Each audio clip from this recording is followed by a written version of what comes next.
Hello again, everybody. This is Dr. Bryan Langlois, the medical director of the Pet Pantry of Lancaster County, as well as the immediate past president of the Pennsylvania Veterinary Medical Association. And we're jumping back on here with another update as far as COVID-19 and your pets are concerned. As I am sure a lot of people have now seen or will be seeing probably in the next 24 hours, the reports out there that there were two cats, house cats, in New York State that did test positive on the confirmatory test for what we're calling SARS-CoV-2, which basically is the virus that causes COVID-19 in people. Now, I realize that this is the first time in the US that we have seen positive cases come up in house cats. We did have the cases in the Bronx Zoo of the larger cats, the tigers and a couple of lions, but this is the first time we are seeing it in house cats. It's probably going to lead again to some concern among cat owners if this is going to turn into a major concern as we move through this pandemic. And we wanted to jump on here again and say that right now, there really is no evidence to change any of the recommendations that we are currently making in regards to COVID-19 and your pets.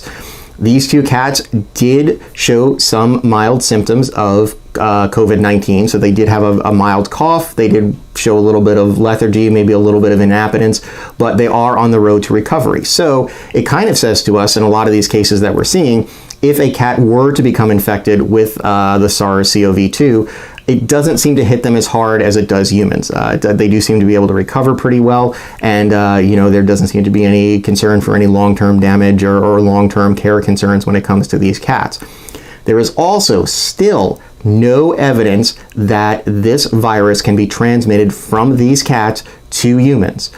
We have obviously confirmed at this point through science studies and things that the virus can be transmitted from humans to cats, and this is something that we in the veterinary profession and the research world did kind of expect, because as we've talked about previously, the ACE receptors that are in the respiratory tissues of cats are very similar to the ACE receptors that are in the respiratory tissues of humans, so it doesn't really surprise us that cats potentially could become infected with this SARS-CoV-2. That being said, again, it's not a cause for major concern. You do not need to worry about getting rid of all your cats. You do not need to worry about surrendering your cats to shelters. You do not need to worry about the strays that are on your property or the ferals that are around. We do not want to see mass surrenders of cats to shelters. We don't want to see people taking matters into their own hands in regards to trying to get rid of the feral or stray cat populations that may be around.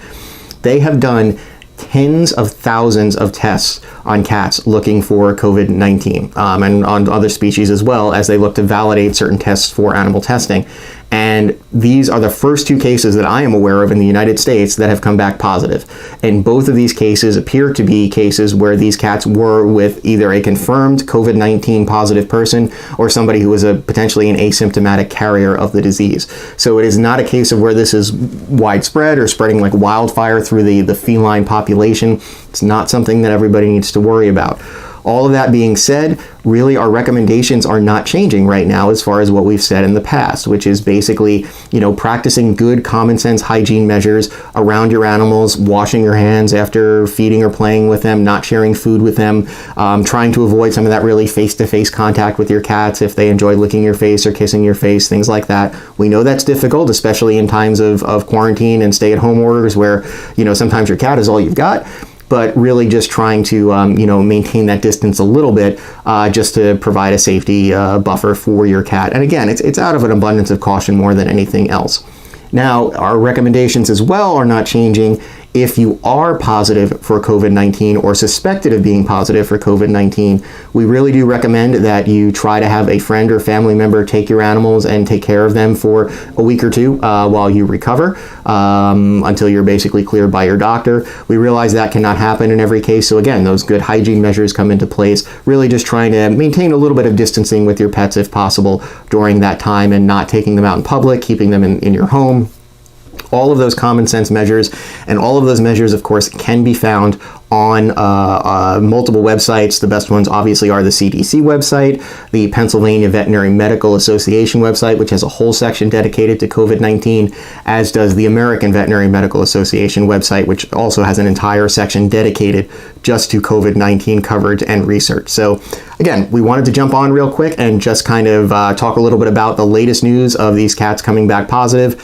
Again, nothing to worry about, nothing to become concerned about. It is not changing any recommendations we are making making at this time, and your cats cannot get you infected with COVID-19. As I said before, there is no scientific evidence to show that at this point. If at some point that were to change, we, of course, as veterinarians, will be the first ones to be out there to tell you that we are changing our recommendations. But until that time, if you do have any questions or concerns, if you suspect your cat may be infected with COVID-19 or is showing upper respiratory signs, please contact your veterinarian first. There are a lot of different respiratory viruses and bacteria out there for cats that can cause colds and cold-like symptoms and coughs.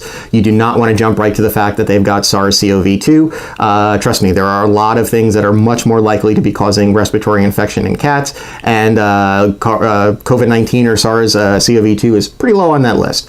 So you do want to definitely check with your veterinarian, and really veterinarians are also not going to be offering widespread testing for COVID-19 amongst your cats. So you can't just ask for a test to be done on your cat. There still are kind of criteria that have to be met, and it has to be done in consultation with the local, state, and potentially national veterinarians to determine if the cat really should be tested or not. So we wanted to make that clear as well. You're not going to be able to get your cats tested right away.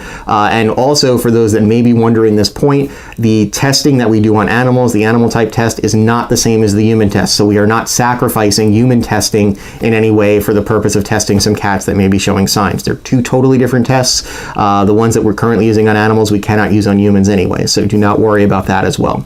So as always, if you have any other questions, feel free to reach out to your local veterinarian. We have the most up-to-date information, and we will of course be back to update you with any new developments that may happen as this COVID-19 pandemic progresses. Until then, this is Dr. Bryan Langlois with the Pet Pantry of Lancaster County, as well as the Pennsylvania Veterinary Medical Association, hoping everybody, including your pets, stays happy, healthy, safe, and sane as possible during these stay-at-home orders.